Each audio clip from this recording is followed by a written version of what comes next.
Hi అండి, అందరికీ నమస్కారం. Welcome back to my channel. ఈ వీడియోలో ప్రభుత్వ ఉద్యోగులకు తాజా సమాచారం అండి. కీలక ఆదేశాలు జారీ చేసిన ప్రభుత్వము ఈ రూల్స్ ప్రకారంగానే అందరికీ ఈసారి అమలు చేయబోతున్నారు. అన్ని శాఖలకు ఆదేశాలు అయితే వచ్చేసాయి.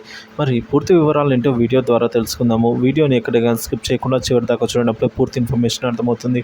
వీడియోలోకి వెళ్ళే ముందు వీడియోకైతే ఒక లైక్ చేయండి. ఇక విషయానికైతే వెళ్ళిపోదాం. కేంద్ర ప్రభుత్వం సంచలన నిర్ణయం తీసుకున్నదండి. కేంద్ర ప్రభుత్వ ఉద్యోగులు అందరూ కూడా టైమింగ్స్ పాటించాలని ఆదేశాలు ఇచ్చింది. అంటే కేంద్ర ప్రభుత్వంతో పాటు రాష్ట్ర ప్రభుత్వాలకు కూడా ఇదే ఆదేశాలు వర్తిస్తాయండి. ఉదయం 9:15 ఆఫీసుల్లో ఉండాలని ఈ మేరకు ఆదేశాలు జారీ చేసింది. లేదంటే హాలిడే లీవ్ కింద పరిగణిస్తామని వార్నింగ్ ఇచ్చింది. బయోమెట్రిక్ విధానం ఖచ్చితంగా ఫాలో అవ్వాలని, లేదంటే శాఖాపరమైన చర్యలు ఉంటాయని మాస్ వార్నింగ్ జారీ అయ్యాయి.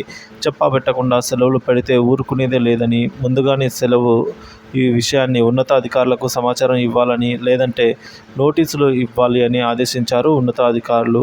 సో ప్రభుత్వ ఉద్యోగులు సమయపాలన పాటించాలని, ఉదయం 9:15 తప్పకుండా ఆఫీసులో ఉండాలని, బయోమెట్రిక్ విధానాన్ని ఉపయోగించి వారు హాజరు గుర్తించాలని స్టాఫ్ ట్రైనింగ్ డిపార్ట్మెంట్ ఆదేశాలు జారీ చేసింది. ఇక సమయపాలన పాటించకపోతే హాఫ్ డే సాలరీ కట్ అవుతుందని కూడా హెచ్చరించింది. చెప్పాబెట్టకుండా ఉద్యోగులు సెలవులు పెట్టరాదని, ముందుగా నోటీసులు ఇచ్చి సెలవులు తీసుకోవాలని సూచించింది. గతంలో కోవిడ్ కారణంగా చాలామంది ఇబ్బందులు పడ్డారు. బయోమెట్రిక్ హాజరు విధానాన్ని పాటించలేదు. డిఓపిటి ఇటీవల వచ్చిన సర్క్యులర్లో ఈ గైడ్లైన్స్ను కీలకం చేసింది. ప్రభుత్వ ఉద్యోగుల సాధారణ టైమింగ్స్ అనేవి 9 నుంచి 5:30 వరకు ఉండగా, ఉద్యోగులు ఆలస్యంగా రావడం, త్వరగా వెళ్ళిపోవడం వంటి సమస్యల వల్ల వ్యవహారాల డిపార్ట్మెంటుల్లో ఇబ్బంది కలుగుతుందని కేంద్ర మంత్రి తెలిపారు.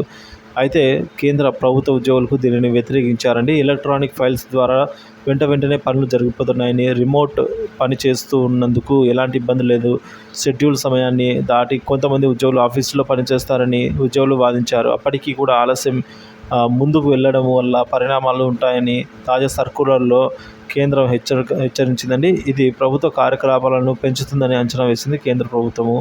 సో ఈ విధంగా, లేదంటే హాలిడే కింద ఈ విధంగా ఇదే కేంద్ర ప్రభుత్వ ఉద్యోగులకు కూడా రాష్ట్ర ప్రభుత్వ ఉద్యోగులకు కూడా అయితే ఇదే వర్తిస్తుందండి ఫ్రెండ్స్.